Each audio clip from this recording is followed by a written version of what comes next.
What's going on, YouTube? Welcome back to another Heart Over Height episode. Today, I'm interviewing the number one Commanders fan.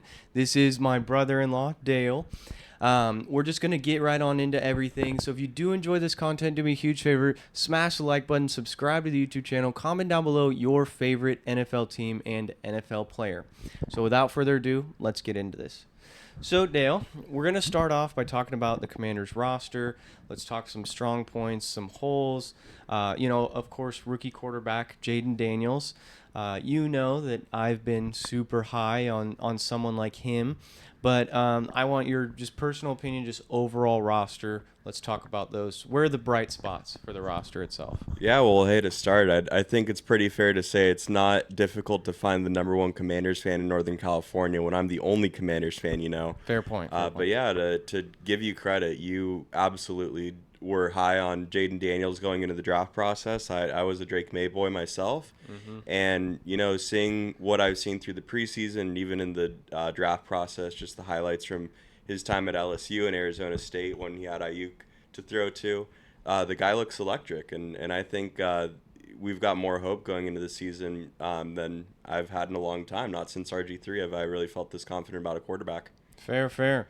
Yeah, and then I mean, of course, if he ends up getting injured as someone like RG3 or Lamar Jackson, the quarterback build that he has, you do have Marcus Mariota back there, helping him out, just also giving him that perfect a little bit of that running quarterback mentorship that Yeah. that's definitely important. Let's talk running backs. Of course, you guys got a big pickup this offseason in Austin Eckler. I was a little shocked to see him being listed as the backup, just because of what he was able to do, of course, for the Chargers. But yeah, touch on that a little bit with Austin Eckler and Brian Robinson, the expectation for y'all this year with those two. Yeah, and hey, I know that when Eckler signed with us, he was very adamant about being that gadget role, that third down back, and I think he just got really burned out with being almost overused with the Chargers. He had such high expectations year to year, and carried so much volume. I'm sure it just wore the guy down. He was dealing with some injuries towards the end of his tenure with the Chargers. I think he really excels when he's paired with a bowling ball of a running back like Brian Robinson is. Yeah. And so I think, if you're going into the season with hopes that Eckler's going to have any sort of semblance of his past success in fantasy terms, you're probably mistaken there. But as a fan of the football team and what he can bring to that offense, I think that there's a lot of potential there. I don't think he's going to see anywhere near the volume, but he's absolutely going to be effective. It's going to be a Chris Thompson type player who was really effective for us a few years ago, and he's a guy that I would pick up. Chris Thompson was in fantasy, but he'd have a 10-point game every 3 games, and that was about it. And that's Yeah. that's what I see out of Eckler. Yeah, I think that also we're going to see a lot of sets where both of them are on the field. Of course, Austin Eckler being more of a pass catcher than Brian Robinson, but I think he's perfect kind of guy that as the fantasy draft boards are sliding and everything, someone that might fall would be Eckler, which is good for a PPR league where you're getting that point per catch. Let's talk receiver. Now, of course, you guys drafted Luke McCaffrey later in the draft, and you have Terry. You traded away Jahan Dotson.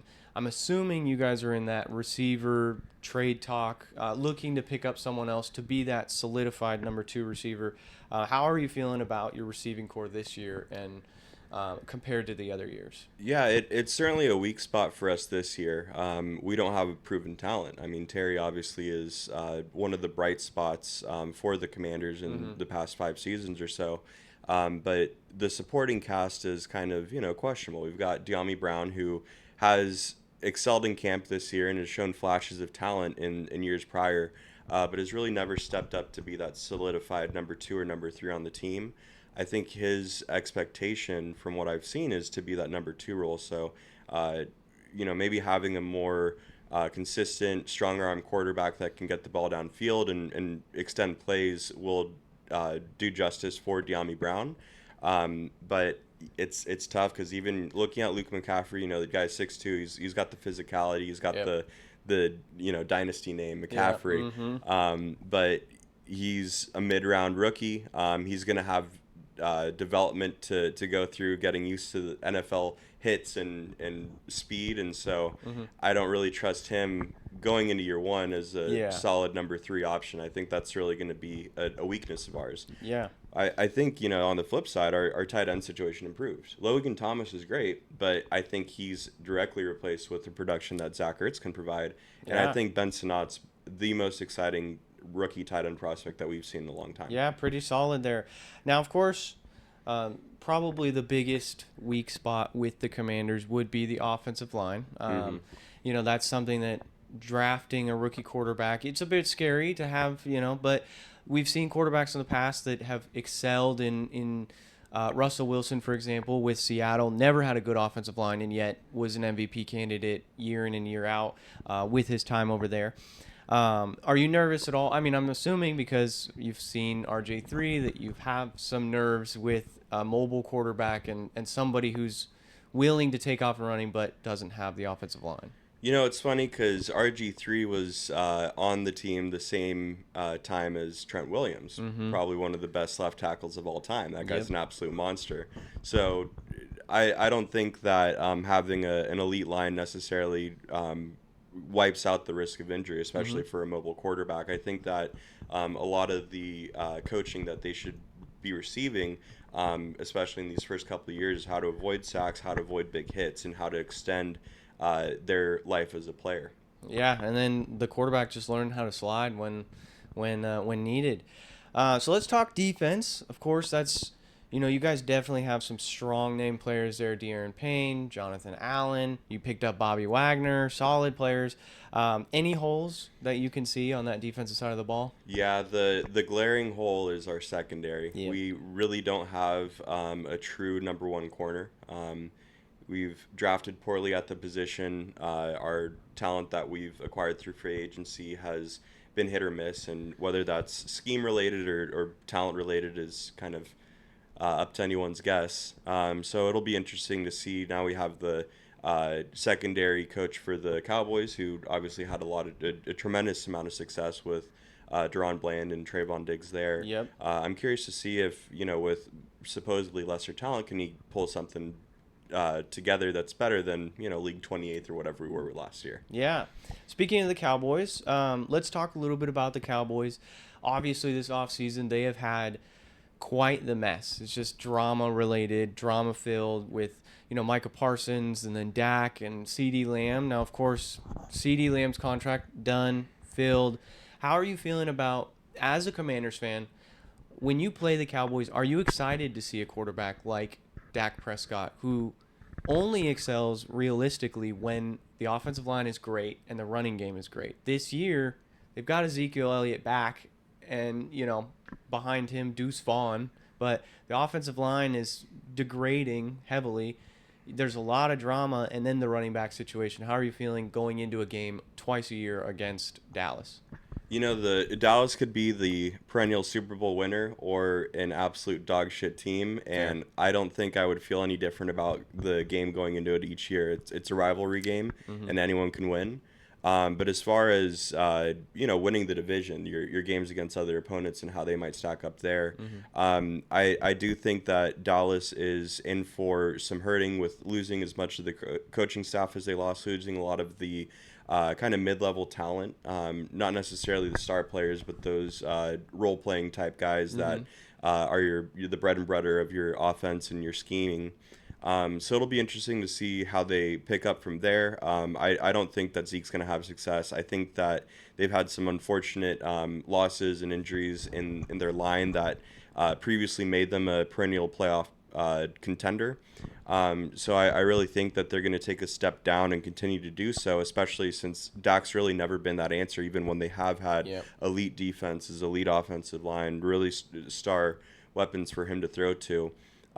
So I really think it's going to be the Eagles that just are going to continue to dominate our division. So you do expect the Eagles to win the division this year. And then after them, would you say Cowboys, Commanders, Giants, or would you flip Commanders and Cowboys? I would say that we are closer to the Cowboys than in seasons past, but I still wouldn't put us above them because there's just too many question marks. There's a lot of question marks on both Yeah, teams, but Dallas has had the track record in recent years. We've not. Until we start winning, we can't really claim that we're better than anyone. Even the for Giants sure. don't really have a lot to worry about when they're facing us in terms of star power and offensive output. So, yeah, it's tough to be too confident, but we have optimism. Yeah, no, for sure. I mean, when you have that rookie quarterback, there's definitely that expectation for him to perform being the number two overall pick. But, when I feel like the Commanders should feel a little good about playing the Giants twice a year as that roster, especially since Hard Knocks showed us the ins and outs of the GM and the complete disaster that is the GM of the Giants right now. Especially when the owner says that he's going to lose sleep if Saquon goes to another division rival, and that's exactly what he does. Now, of course, he got the bag and everything, so I don't blame the Giants for losing out on Saquon, but they could have theoretically franchise tagged him and moved off in a different way than they did. I think it's hard to sink so much money into a position that can be pretty easily replaced in terms of production. And granted, like Saquon is a special talent, but he's not always on the field. He's had a lot of injury issues Mm-hmm. for those Giants over the past 5 or 6 seasons. And so to give him a 3 year, $34 million contract or whatever it was with 26 guaranteed, that is a massive bite out of your The cap. your Mm-hmm. yearly cap that could go to shoring up a line or you got to deal with that Daniel Jones contract and Yeah. I'm sure they're going to draft a quarterback next year to replace. Yeah, yeah. But there's receivers, there's all sorts of glaring holes that they have For sure. that need to be answered with that cap space that would have gone to Saquon. Yeah, so now Saquon is in Philly. Let's talk a little bit about Philly. And obviously, Jason Kelsey retired, but then they bring in someone like Saquon. They Yeah. trade for Jahan Dotson, your former receiver there. Hmm. There's an issue in their secondary. The defense looks a little lackluster. But of course, it is the Eagles with that explosive offense. How are you viewing them going into this season and your expectations when you do play the Eagles, of course, being a rivalry game? Yeah, on defense, they have always had a absolute dominant interior defensive line, and Hmm. Fletcher Cox has been a big part of that. He is getting older, and he's not going to. Did he retire? I can't recall. I believe he's not. I think he did retire this last season, but of course they got the Georgia boy. Yep. They have a lot of hitters over there that definitely that front seven is pretty gnarly. It's And it's the secondary, similar to y'all. yeah, and but they've got good coaching there too. That's the big piece on interior defensive line. They always destroy us there. Hmm. And so yeah, if you can get to the quarterback before he has a chance to throw it, it kind of disguises a lot of the issues that you have. Um, But yeah, offensively, I think that they're not going to take a big step back. I do think there's going to be a little bit of adjustment with losing Kelsey, and I think what people don't always take into account is something as simple as the snap cadence and Yeah. receiving the snap. Is much different when you change out a center. You see so many times that a center gets injured in a game, has their replacement come in, and snaps are fumbled Yeah. or snapped over the head of the quarterback. So I expect that to happen in the first couple games as they get adjusted. And then the other big piece to their success last year was the tush push. Yeah. That guaranteed 4th and 1, 4th and 2 play. I don't know that a new center is going to be able to have that same really low center of gravity push that Jason Oh, Kelsey for was sure. able to make happen consistently time and time again. Yeah, I mean it's tough to replace, of course, a solidified Hall of Famer, in my opinion at least. Yeah, I mean I no, I'd I think agree. everyone's pretty much on that level now. Also, I've noticed watching a little bit of practice film for the Eagles, Jalen Hurts is actually changing his snap stance, where he used to, because Jason Kelsey was known as one of the guys that just snaps the ball harder than anyone, kind of thing, and so Jalen would just be so low, trying to catch this ball. Now he's adjusted that, so I'm interested to see just how that, affects his overall throwing position and everything, of course, because it's a Sure. little bit of an adjustment.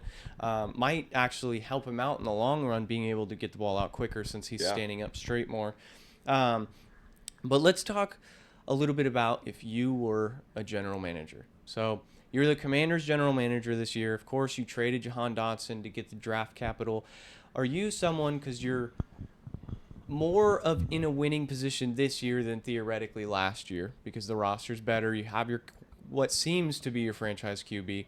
Are you someone who would trade draft capital right now to then go get your solidified stars? Of course, you're looking for a secondary receiver now. You've got some holes on that corner position. The offensive line needs some work as well. Or are you kind of doing the opposite, trading some similar like star players to go get draft capital? Yeah, it's tough because I think that when you're trading, you're not only giving away draft capital, but you're sinking theoretically a lot of money into the players that you're trading for. So it's almost getting hit twice. Whereas if you're able to develop in-home talent, then you don't lose the draft capital, but you do sign a massive contract in theory, but you still have your future picks to replenish them and replace them eventually as they start to age and wear out. So yeah, my big philosophy would absolutely be valuing the draft and replacement through in-home talent as opposed to playing the free agency too hard.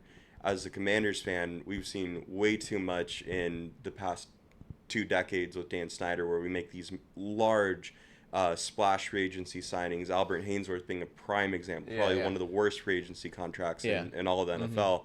And it's hurt us time and time again. Josh Norman being another example. And you just it's tough to say because you do have those teams where it seems like that one player really is the spark. Tyreek Hill looked like the spark of the Chiefs offense. They traded him away. And they're fine. They're fine. Yeah, exactly. They just bring in another guy that can run a 4.2, Xavier Worthy. Right. Speaking of the Chiefs and high-powered offenses and high-powered teams, Super Bowl favorite this year for you. Who is it? It's a tough one. I think that the Bills are one of the most complete teams between defense and offense. I think Josh Allen is no doubt top 3, possibly the best quarterback in the NFL right now, where they're going to face some questions is in receivers. They obviously lost Stephon Diggs. Keon Coleman looks really good, though. He does, and he could easily. I mean, it's 2 that they lost, really. You got Diggs and you've got Gabe Davis. So if those younger players can step into the bigger roles, Keon especially, then they'll be looking pretty to be a Super Bowl favorite. Otherwise, hard to ignore the Chiefs, and the Eagles are always up there as well recently. Yeah, I think you can't go wrong picking the Chiefs. Of course, they have obviously gone back to back. No team has ever won 3 in a row. So, we've had a few organizations that got super close. The Steelers did it 3 out of 6 years rather than, 3 in a row. The Cowboys done it pretty close, 1-2, not that 3rd in a row. Same thing with the Patriots. But, I think, they're definitely something that's scary. I think the Ravens are towards the top of my list. Of course, bringing in Derrick Henry, I think they're going to, of course, what they should have done last year against the Chiefs was focus on the run because that's how they win games. Now they bring in Derrick Henry and really focus on the run, having a 6'6" running back and then you have Lamar Jackson as well. That run game is going to be crazy. Someone else that I always look at, of course, I mean, this might be a little biased, but the Dolphins, I think if it's 75 degrees and sunny, we are the best team in football. But then you look at, of course, we have to play through teams like the Bengals, the Chiefs, and if it's not in Miami, we're screwed. So as the general manager of the Commanders, right, you've got your draft picks and everything, would you take into consideration where that player went to college for weather? Because obviously Washington being a colder state, there were some question marks about Jaden Daniels with him playing in Arizona State and then going over to LSU, Louisiana State, where it's not as cold as Washington, where you're gonna have snow games. You're gonna be playing in Philly or in New York when it's 30 degrees outside. Yeah, I don't know how much stock I put into weather when I'm considering a player's value in the draft because you got Mahomes that played at Texas Tech, and that's a pretty warm state. It gets cold in Texas, but it's a pretty warm state through and through. They don't have a whole lot of snow. They get ice, but he obviously is top phenomenal. Probably the next GOAT. Might, and Yeah, you've got your Michigan State QBs like Brady, who obviously played cold and then Yep. went to cold with the Mm-hmm. Patriots, and Allen, who was I think North Dakota State, Yeah. went to the Bills.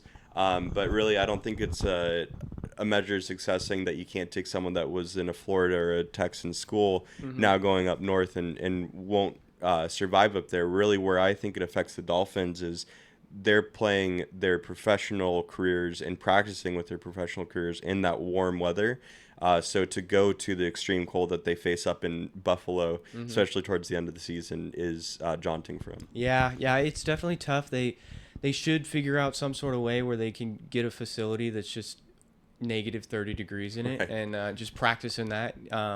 Have literally alternate practices. Especially when you play in their division where you face the Bills, the Patriots, and the Jets. 6 times a year. Obviously, half of those being in their home stadium, but the other half being in that cold weather, most likely. And then again, playing in that division where you're going to be facing that cold weather and you need to be able to perform.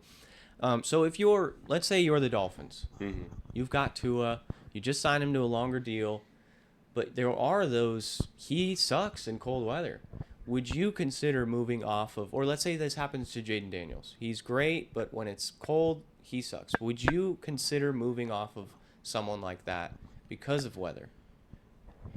I think that if someone struggles due to weather and they're in a place like Washington, then they just were never cut out. Yeah. Um, you get probably about half to 2/3 of the football season in DC where it's cold to very cold. Yep. So if you're not able to play in colder weather where your fingers are numb and Mm-hmm. you've got frost on your breath, then you're just not going to have any success. That'll make you look more like a bad QB overall than a Yeah. guy that can't play weather. Yeah. All right. Well, speaking of us talking about GM, and GM, we're all general managers of our own fantasy football team. Mm-hmm. So with fantasy football, our draft being tonight, 8 o'clock, who are some of the guys that you're looking to reach for, and who are some of the guys that you might be avoiding? They're projected too high For the Commanders or for overall? your own fantasy football roster. Yeah. I think a big target for me has been Bajan. I think that the Falcons are they're seeing a lot of their younger talent hit kind of key developmental years. Kyle Pitts going into year 3 or 4. With the new quarterback, Drake London, who looked fantastic last year, I think is going to continue on that success. And Bijan, going into his sophomore season, already proved as a rookie that he's got the spark that could make him elite. I think he's going to show a lot more of that talent this year. So I think the Falcons are, in general, a good team to invest in. I think that it's going to be tough to adequately value Texan receivers. Yeah. Whereas last year, having Nico Collins or Tank Dell was awesome.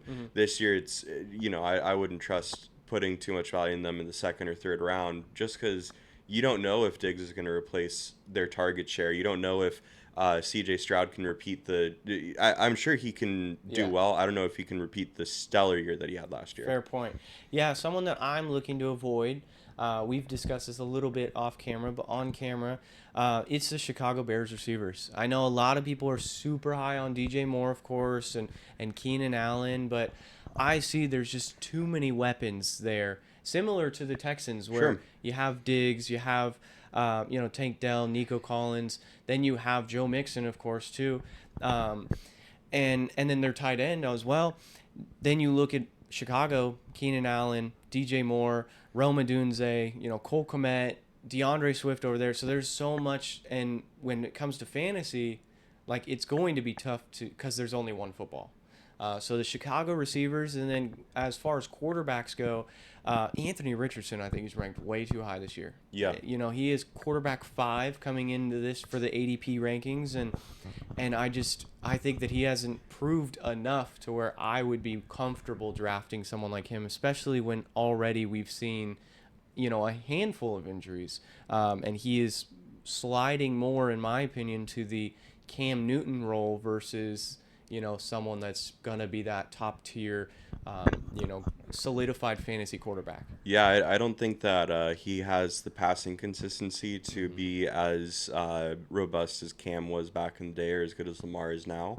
I also think that injury is a big question for the guy, where he showed his running style was really hard and downhill, which would be awesome if you're a running back, but as a quarterback, that really makes you tense up as a Colts fan. Yeah, yeah, and someone that I'm looking to pick up, it actually Commanders player. I think Terry McLaurin slides on a lot of people's Yeah. boards. I think he's like, I did a draft with my girlfriend for her league, and Terry slid so far. I was shocked he fell to me, and that was a 16-team league. And Yeah. I mean, of course there are those players that there are those general managers that reached way too high, but and then someone else, I think someone like Saquon is someone I would be looking to avoid because of the injury history as well as the offensive line question marks that are there. And he's a bit of an older running back. Like you said, he got his bag. Is the injury history going to continue and everything like that? I think he's, of course, a solid pick. And then one last player that is sliding on people's boards is Nick Chubb. Of course, he's going to miss the first 4 games at least, but I think a late round pick, when you've already solidified your starting running backs on your fantasy roster, someone like Nick Chubb would be perfect to pick up in a later round that no one else is looking to grab. Yeah, I think a guy like Nick Chubb is a dangerous bet. I think a lot of us fans that were watching last year saw the injury, how gruesome it was, and while it's known that he recovered from a similar injury during his time at Georgia Tech, the guy is much older now. He's had several seasons of NFL punishment and abuse thrown his way.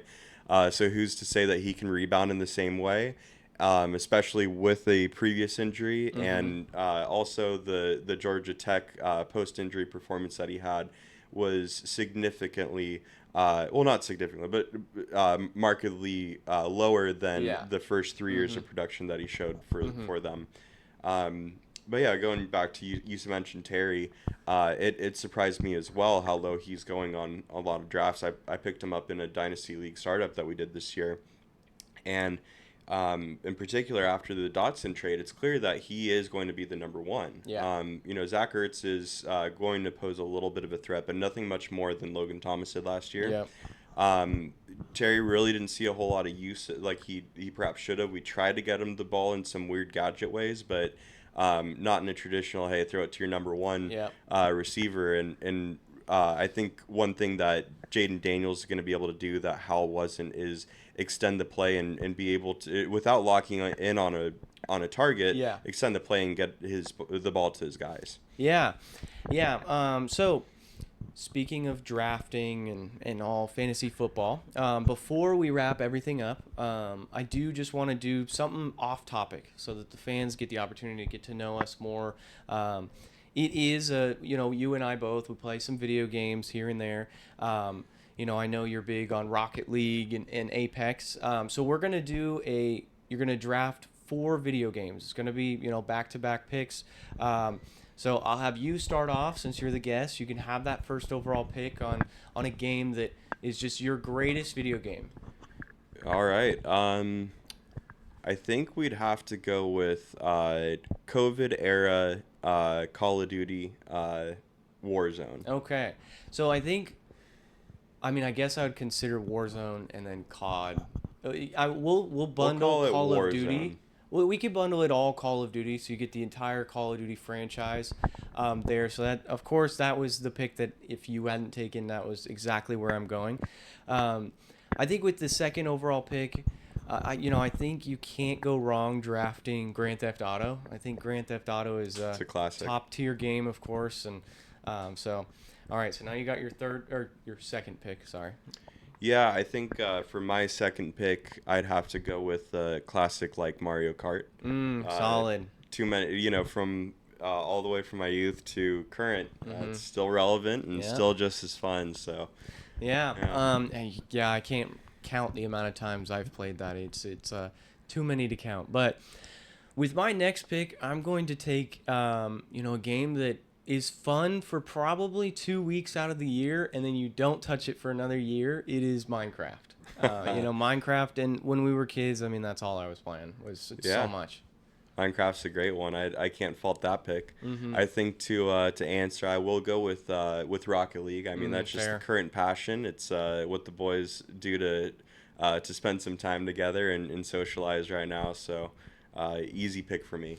Yeah, I think with my third pick, this one might be a bit of a flyer, but you know it's something I love, super passionate about. I'm gonna go with the Pokemon franchise as That's my a great one. my Yeah. third pick. Yeah.